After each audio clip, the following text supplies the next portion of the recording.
사랑합니다.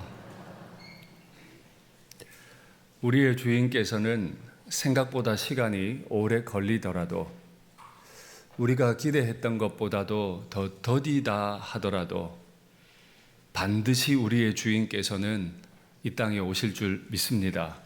그리고 그날은 결산의 날이요 동시에 심판의 날이 되는 줄도 믿습니다. 악한 종이 악한 이유는 열심히 하지 않았기 때문이 아니라 자기의 뜻에 빠져서, 자기의 생각에 빠져서 주인의 뜻을 소홀히 했기 때문입니다. 착한 종이 착한 이유는 자신의 생각이 어떠하든 간에 주인의 생각을 따르고 즉각적으로 순종했기 때문입니다.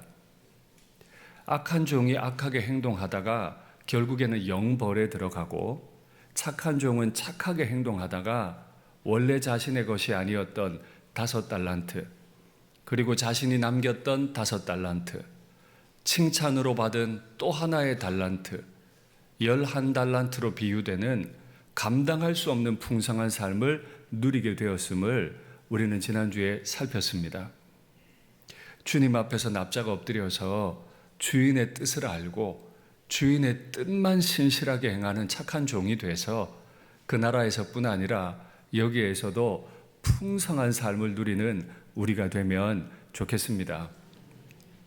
지금까지는 예수님께서 감람산에서 마지막 때에 대한 비유를 베풀어 주셨어요. 마지막 때를 기다리는 교회가 혹은 성도가 어떤 모습이어야 하는지 태도를 비유로 설명했다면, 오늘은 비슷한 방식을 가진 것 같지만 사실은 전혀 다른 이야기를 하고 계십니다. 이제는 더 이상 비유가 핵심이 아니라 확실하게 직설적인 언어로 선언하십니다. 잠깐 비유가 등장하긴 하지만 확실하게 직설적인 언어로 우리에게 경고하세요. 마지막 날에 이런 모습이 일어나게 될 것이다. 그러면 주님께서 사실을 가지고 말씀하셨기 때문에 우리는 더 주의를 모으고 집중해서 주인께서 우리에게 말씀하시는 음성을 들어야 할 줄로 압니다. 오늘 본문에 보니까 우리 주인께서 자신의 영광을 가지고 모든 천사와 함께 자기 영광의 보좌에 앉으시리니, 우리 주인께서는 영광을 가진 분이시죠. 자신의 그 영광을 가지고 하늘의 천사들이 있는데 모든 천사들을 데리고 엄청난 위엄을 가지고 이 땅에 오세요. 오셔서는 예전에는 베들레헴 마구간에 누우셨는데 다시 오시는 날에는 자기 영광의 보좌에 앉으신대요. 영광이라는 단어가 2번 기록됐습니다. 우리의 주인은 우리가 알든 모르든 영광의 하나님이신 것을 믿습니다. 영광의 보좌에 앉으실 것을 믿습니다. 어느 정도로 영광스러울까요? 구약 성경 스가랴 선지자는 자신의 글을 마무리하면서 보좌에 앉으신 분을 이렇게 묘사했습니다. 여호와께서 천하의 왕이 되시리니, 이 땅에 거짓 왕들이 많았는데 오직 천하의 왕이 되시리니, 그날 마지막 날에는 여호와께서 홀로 한 분이실 것이요 다른 하나님은 없어요. 오직 여호와 한 분만 홀로 한 분이실 것이요 그의 이름도 역시 홀로 하나이실 것이라. 온 땅은 알게 될 겁니다. 우리의 주인은 한 분이시고 우리의 주인은 홀로 하나이신 줄 믿습니다. 그분이 자기 영광으로 엄청난 위엄을 가지고 천사들을 대동해서 자기 영광의 보좌에 앉으셔서 뭐 하실까요? 모든 민족을 불러내고 각각 구분하시리니. 여러분, 이 말을 가벼이 읽으시면 안 돼요. 우리가 주인으로 부르고 있는 예수님은 어떤 분이시라고요? 한두 사람이 아니고 이 땅의 모든 민족, 뭐라고요? 이 땅의 모든 민족을 소환하실 수 있는 분, 당신의 보좌 앞으로 모든 민족을 소환해 버리시는 분, 소환해내서는 각각 구분하실 수 있는 분. 수많은 민족이 있어요. 불러내세요. 그리고 그 사람들, 그 엄청난 행렬들 가운데서 사람을 구별해 버리세요. 그리고 그 한가운데 있는 엄청난 행렬의 무리들 가운데서 나 한 사람, 윤상덕이 한 사람 구별해서, 구분해서 봐주실 수 있는 분. 설교를 더 진행하기 전에 여러분들께 한 가지 여쭐게요. 자기 영광을 가지고 오시고 모든 천사를 대동해서 오시고 더 이상 마국간 구유가 아니라 영광의 보좌에 앉으신 분께서 모든 민족을 소환하시는 날 저를 부르신다면 자신 있으세요? 지금 주님께서 이 자리에 오셔서 다 소환하시는데 그 중에 한 사람이 내 이름을 부르시며 너 내 앞으로 와봐. 어떻게? 그 주인 앞에 자신이 있으세요? 그날이 반드시 온다는 겁니다. 그날이 반드시 온다는 거예요. 각각 구분하신다고 했는데 도대체 어떻게 구분하실까요? 목자가 양과 염소를 구분하는 것 같이. 잘못 이해를 하시면 양은 선한 동물이고 염소는 악한 동물이다. 예, 그렇게 이해를 하실 수도 있겠습니다만은 구약 성경에서 양도 염소도 하나님 앞에 다 제물로 드릴 수 있는 거룩한 짐승이었죠. 목자가 양과 염소를 구분한다는 뜻은 이 배경에 달려 있습니다. 낮에는 목자의 목장 안에서 목자가 인도한 그 푸른 풀밭에서 목자의 양도 목자의 염소도 한 곳에 있어요. 하나의 풀을 먹어요. 그런데 밤이 되면 목자는 양과 염소를 나눕니다. 왜냐하면 여러분 아시는 것처럼 양은 털이 아주 많아요. 그래서 그 자체가 더위를 많이 타요. 밤이 되면 안전한 곳이지만 바람이 많고 시원한 곳으로 양은 보내고, 염소는 털이 짧아요. 따뜻한 곳을 좋아하기 때문에 안전하지만 따뜻한 곳으로 염소는 보내요. 목자는 정확히 알아요. 양이 무엇을 좋아하고 염소가 무엇을 좋아하는지, 양의 컨디션은 어떻고 목자의 컨디션은 어떤지 알아서 낮에는 한 곳에서 풀을 뜯게 하지만 밤에는 반드시 나누는 것처럼 우리의 주인은 우리를 다 아세요. 사람은 속아 넘어가요. 목자가 양과 염소를 알듯 우리의 주인은, 모든 민족을 소환해내시는 그 주인은 우리를 잘 아시고 반드시 양과 염소를 나누듯 그 아신 바를 따라 우리를 나누시게 될 겁니다. 그러면 양과 염소를 무엇을 기준으로 아시고 나누시게 될까요? 하나는 우편에 하나는 좌편인데 34절부터 40절까지 양은 우편에, 그래서 영생에, 41절부터 45절까지 염소는 왼편에, 그래서 영벌에. 기준이 뭘까요? 말씀 볼까요? 내가 진실로 너희에게 이르노니 너희가 여기 내 형제 중에 지극히 작은 자 하나에게 한 것이 곧 내게 한 것이다. 양들에게 말하셨죠? 이제 염소에게 말씀하세요. 내가 진실로 너희에게 이르노니 이 지극히 작은 자 하나에게 하지 아니한 것이 곧 내게 하지 아니한 것이다. 자기의 영광을 가지고 엄청난 위엄을 가지고 자기 영광의 보좌에 앉으셔서 모든 민족을 소환하신 다음에 사람들을 나누시는데 기준이 뭐다? 교회 몇 년 다녔니? 담임 목사야, 부목사야,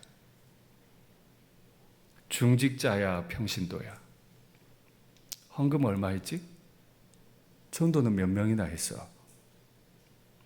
아니고. 그런 걸로 나누는 거 아니고. 지극히 작은 자 하나에게 너 어떻게 했어? 지극히 작은 자 하나에게 한 게 곧 내게 한 것이고, 지극히 작은 자 하나에게 하지 않은 것은 나에게 하지 않은 것이다.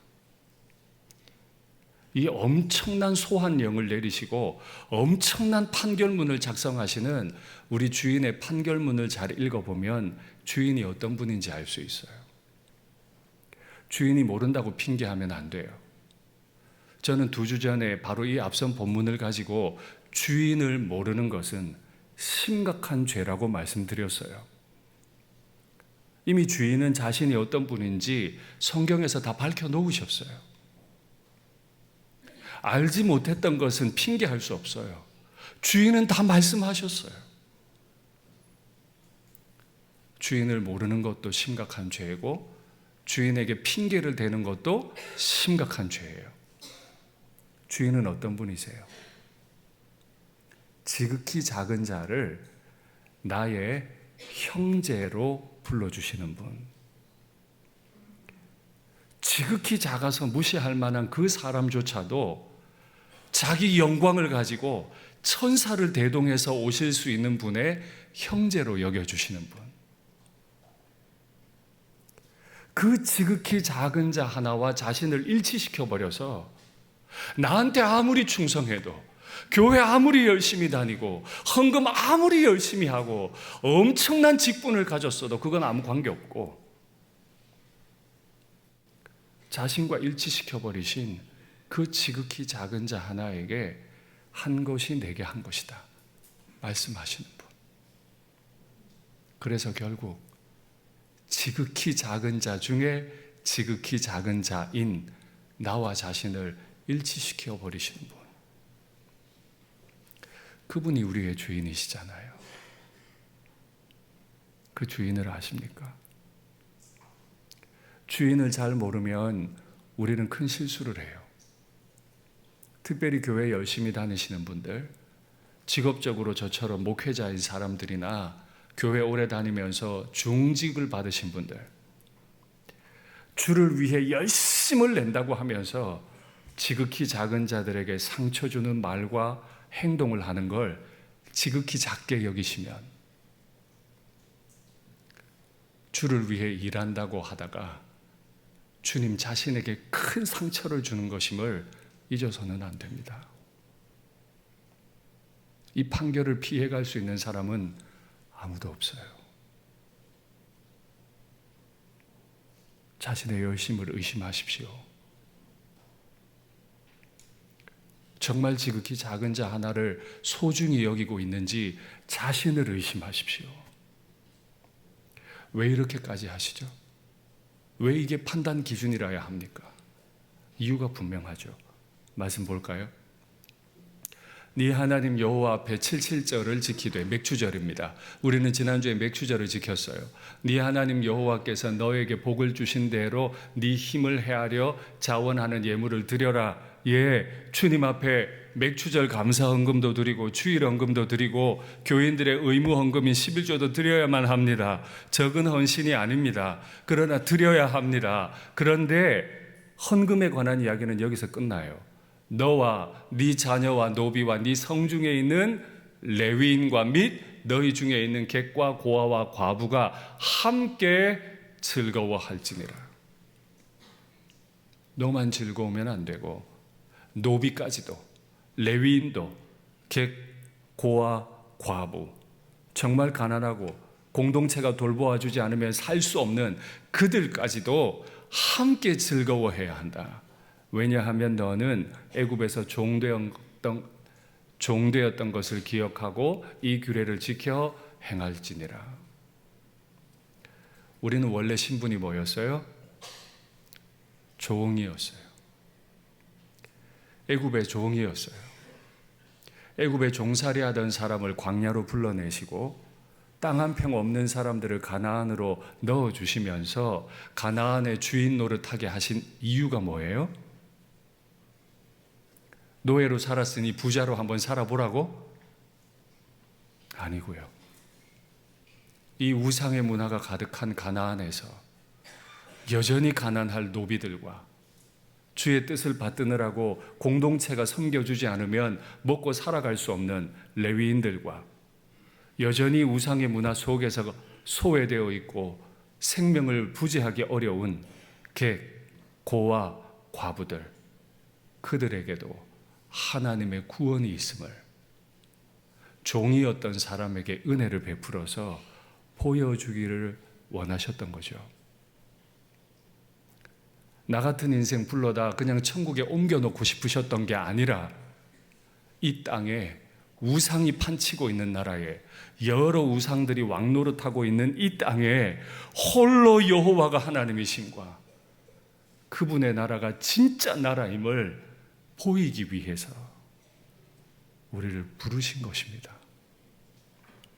그래서 우리의 주인은 지금도 끔찍하게 우리를 돌보아주고 계시죠. 왜요? 그 사랑받아서 지극히 작은 자, 노비도 레위인도 객고와 과부까지도 다 섬김을 받도록. 어느 정도로 섬겨요? 주인을 섬기다, 예수님을 섬기다. 준비되셨습니까? 우리는 매번 교회를 위해, 주의 영광을 위해 말합니다. 그런데 그 입으로 형제들을 얼마나 아프게 하는지, 상처를 내서라도, 상처받게 하는 한이 있더라도 내 뜻을 이룬다. 그는 한 달란트 받은 자예요. 반드시 쫓겨나서 울게 될 겁니다. 아무리 큰 업적을 남겼더라도, 목회자로서 많은 성도를 모았고 큰 건물을 지었더라도 반드시 쫓겨날 겁니다. 그러나 한 사람을 조심하고 떨고 사랑하면 하나님은 자기 영광의 보좌에 앉아서 칭찬하실 줄 믿습니다.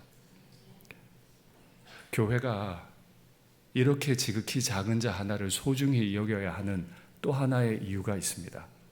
실천적인 이유인데요, 교회가 당면한 과제 때문에 그렇습니다. 확인할까요? 또 너희가 내 이름으로 말미암아 모든 사람에게 미움을 받을 것이나 끝까지 견디는 자는 구원을 얻으리라. 교회는 예수님의 종들이에요. 예수님의 종처럼 열심히 살다 보면 마귀가 가만히 두지 않을 겁니다. 그래서 늘 미움을 받게 만들어요.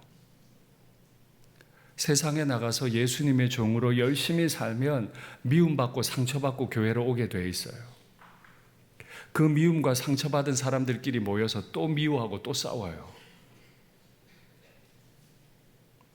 이건 주인의 뜻이 아니에요.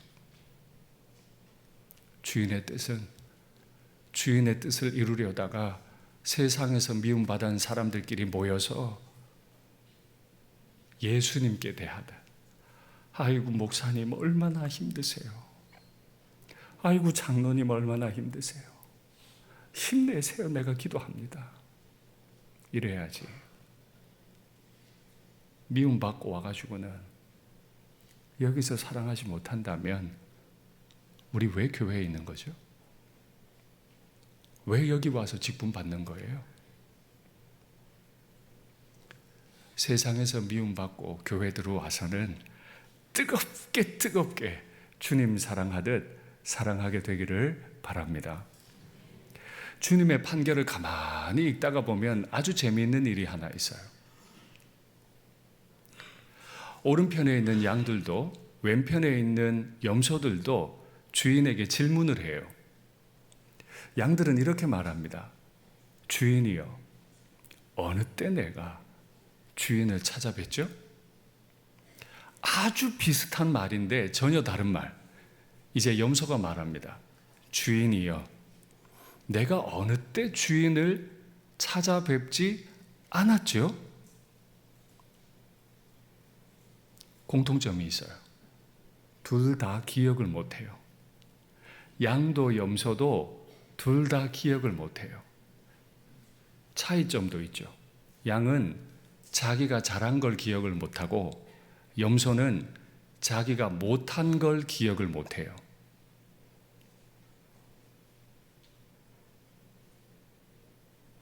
제법 괜찮은 남편이고, 이야, 나는 제법 괜찮은 아내고, 나는 진짜 괜찮은 목사고, 나는 제법 괜찮은 직분자다.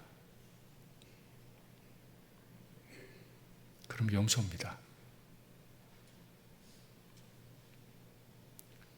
자기 영광을 가지고 엄청난 위엄을 가지고 영광의 보좌에 앉으신 분 앞에 서 보면 잘한 게 기억이 안 나. 못한 것만 자꾸 생각나. 오늘 예배 드릴 때 무슨 생각 드시던가요?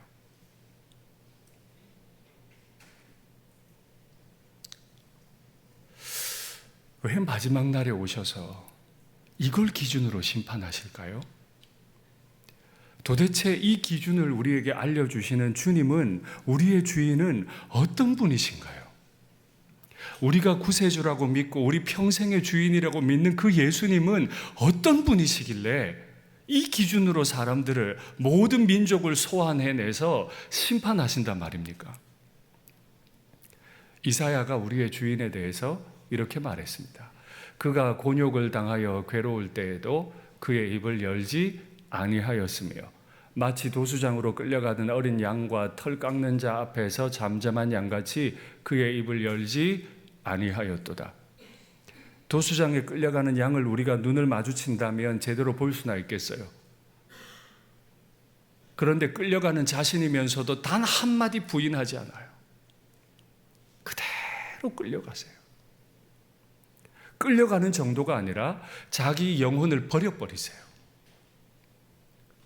자기는 아무것도 아닌 것처럼 자기의 영혼을 버려버려요. 사망에 이르게 만들어버리고 자신을 인정하기를 범죄자 중 하나로 헤아림을 받았음이니라. 지극히 크신 분이신데, 자기 영광으로 모든 천사를 대동해서 오시는 분인데, 마지막 날에는 마구간 구유가 아니라 영광의 보좌에 앉으실 분인데, 그분이 나는 범죄자 중 하나야. 그러나 그가 많은 사람의 죄를 담당하며 심지어 골고다 언덕 십자가에 못 박힌 채로 범죄자를 위하여 기도까지 하시는 분. 우리의 주인이 이런 분이심을 진짜로 아세요?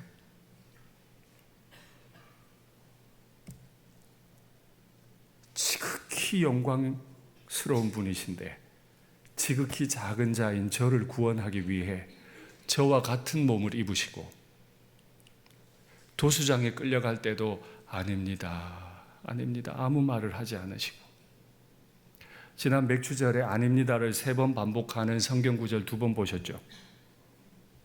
우리의 주인이 그런 분이세요. 범죄자 중 하나로 헤아림 받은 그 자리에서도 지극히 작은 범죄자 중 범죄자인 저의 이름 부르며 기도하신 분. 그분이 우리의 주인이라 우리도 그렇게 사는 겁니다. 그분에겐 꿈도 없나요? 그 영광의 하나님은 능력도 없나요? 그래서 지극히 작은 자의 모습으로 이 땅에 오셨나요? 아니요. 그분 장차 모든 민족을 소환해내시고 한 사람 한 사람을 다 구분하실 수 있는 분이세요. 그런데 왜 그 모습으로 이 땅에 오셨죠? 이사야가 이렇게 말합니다. 여호와께서 원하셨기 때문이다. 여호와께서 우리의 주인에게 그렇게 원하셨기 때문에, 질고를 당하게 하셨기 때문에, 결국에는 제물로 자신을 올려드릴 것을 원하셨기 때문에, 그래서 여호와께서 기뻐하시는 뜻을 성취하시기 위해 그가 자기 영혼에 수고한 것을 보고 만족하게 여길 것이다. 모든 영광을 가지시고 천사를 호령하시고 모든 민족을 소환하실 수 있는 분이 나에겐 주인이 계시다. 내 아버지께서 이걸 나에게 원하셔. 내 아버지의 뜻을 이루기 위해 나는 수고도 만족한다. 예수님, 우리 주인에겐 뜻이 없었던 게 아니에요. 아버지의 뜻 하나가 예수님의 뜻 유일했어요. 우리에게 너무 꿈이 많은 거 아니에요? 하고 싶은 게 너무 많은 거 아니에요? 그래서 어떻게 됐나요? 진짜로 예수님이 만족하게 여기셨던 그 꿈은 뭔가요? 보죠. 그가 찔림은 우리의 허물 때문이요 그가 상함은 우리의 죄악 때문이라. 그가 징계를 받음으로 우리는 평화를 누리고 그가 채찍에 맞음으로 우리는 나음을 받았도다. 지극히 거룩하신 하나님과 지극한 죄인이 만나서 평화를 누림. 마귀의 발톱에 다 찢기고 깊은 죄에 빠져서 심각한 상처를 입은 윤상덕이를 낫게 함. 이것이 예수님의 꿈이었어요. 왜요? 아버지의 뜻이었으니까요. 이 아버지의 뜻을 이루시기 위해 예수님은 지극히 작은 자보다 더 지극히 작은 모습으로 짐승의 구유에 오셨어요. 그리고 이 지극히 작은 자를 대신해서 하나님의 저주를 받아서 골고다에 오르셨어요. 억울한 죽음이었지만 만족스러운 죽음이었어요. 그리고 그 자리에서 이 지극한 죄인 윤상덕에게 이름 부르며 기도하셨고 지금도 하늘나라에서 기도하고 계시며 우리 가운데를 운행하고 계시고 우리를 손에 꽉 붙들어주고 계심을 믿습니다. 말씀을 맺겠습니다. 우리는 의롭지 못합니다. 주님 반드시 오시면 우편에 설지 왼편에 설지 우리가 결정하는 거 아니에요. 지극히 작은 자이신 예수님께서 나를 얼마나 닮았는지 보시고 판단하시겠대요. 주의 부르심 앞에 우편에 서는 양과 같은 주의 종들 다 되시기를 축복합니다.